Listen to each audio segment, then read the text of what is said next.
Good morning, good evening, good afternoon, wherever you may be. CC here, Chris, from New York, Westchester County. It's 2024, 2/15. Hope everybody had a great Valentine's Day. Huh? Did you waste money? No, I didn't. I don't even want to get into them. It's fucking holidays. Well, it's not even a holiday as far as I'm concerned. You don't get a day off. So, what? Anyway, you see what I told you? What did I tell you before? Just not more than 5-6 videos ago. You'll hear nothing but politics. Maybe they'll throw in a shooting in there. Other times, something else. Here we are. Another one. What was the selected type of rifle used? An assault weapon. Oh, yeah, well, every single one of them have one of them. What is it? Is this one an AR-14? Or is it the other one of choice? And that's the AK-47. Which one is it? I can't seem to find anything on it. It's new, so it just happened. It's breaking stories.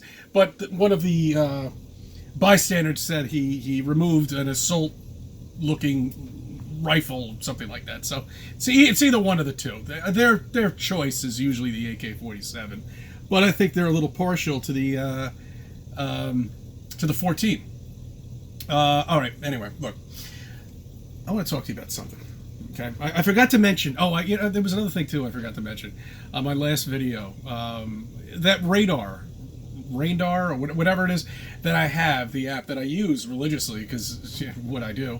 Obviously, you'll see some snow on the ground. We got about 8 inches of snow here. Different amounts in different areas, but. This is the first significant snowstorm we've had in 2 years. So, probably going to be the last one of the year. My guess is, but I could be wrong. Who knows? The radar, what it does is it pinpoints. It's got this little X on it, and when you get a piece of land with that X on it, it tells you the temperature. Okay. So, of course, what does the map give us of Antarctica? It gives us this big white band on the bottom, and then all the continents up on top because it's flat. That's the way it works. So when you go on this big band, okay, and you go to the peninsula, where that's where they drop you off.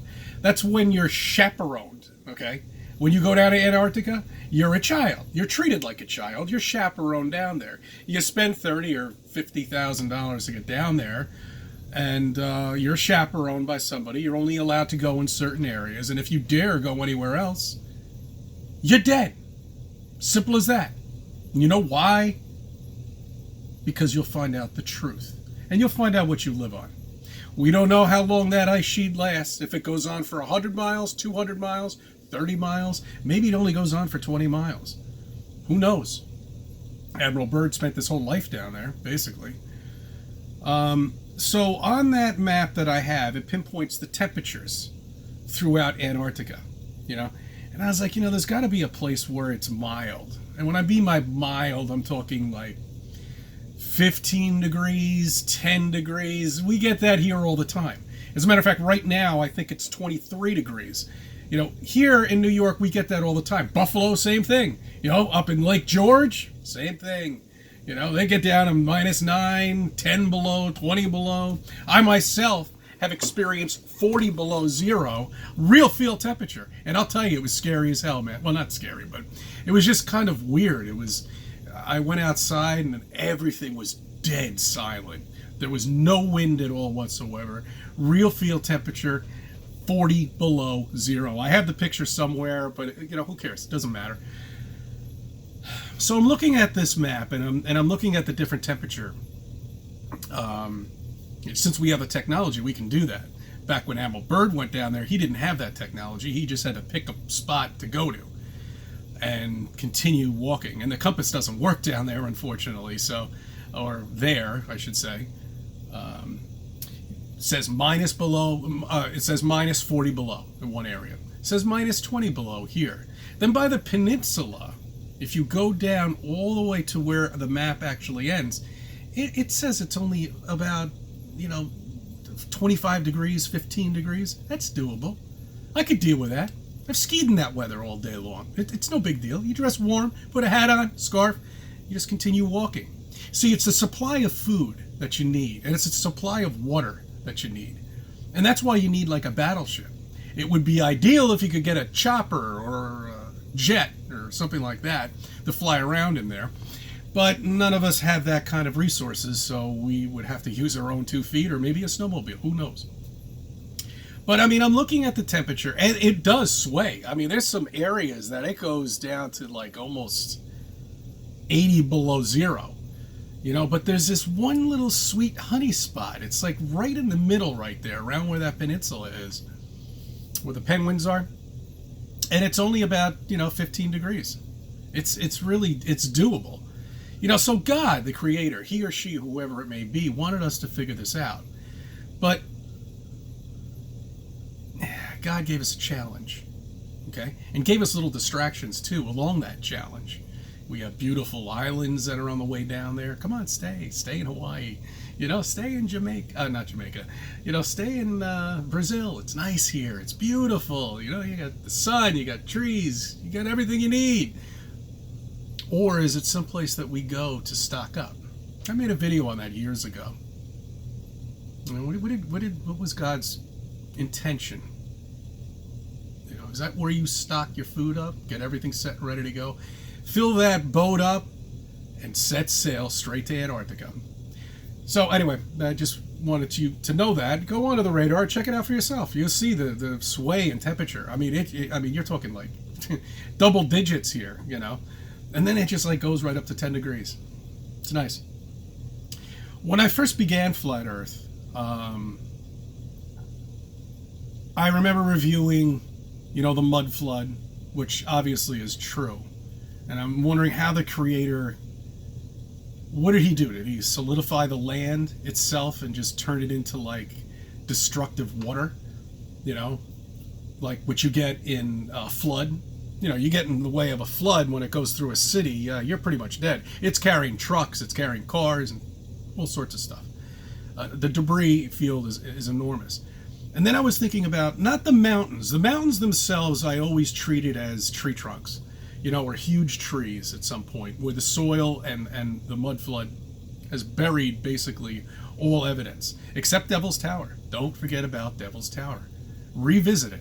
And you'll also see other trees, too. Plenty of them that were gigantic. Another thing I want to get into, too, real quick. I thought, like those muddy hills that you see, like at golf courses or something like that. It's the best way to describe it, or somewhere else. I thought that was when the mud flood was over, when everything that was solidified just like froze, and then you had like this hill.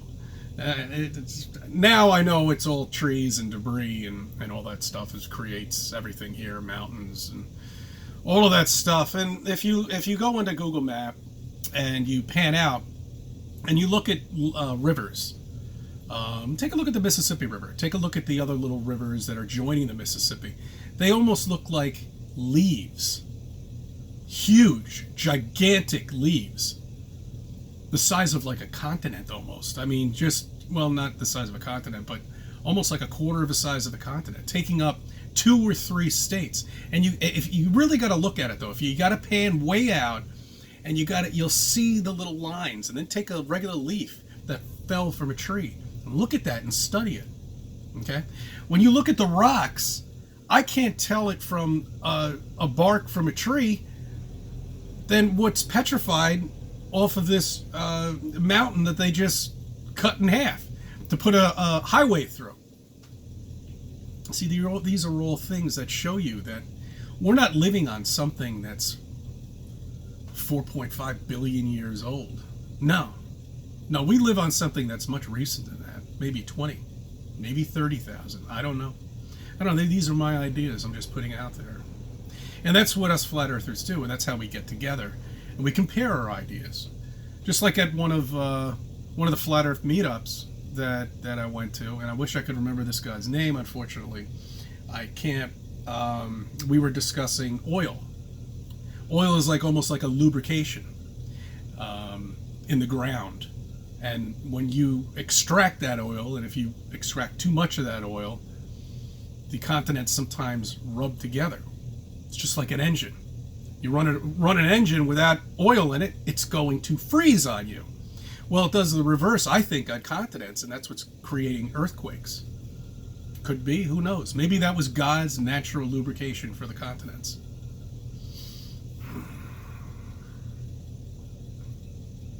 I thank you for subbing. I thank you for viewing my videos, and let me be a part of your life.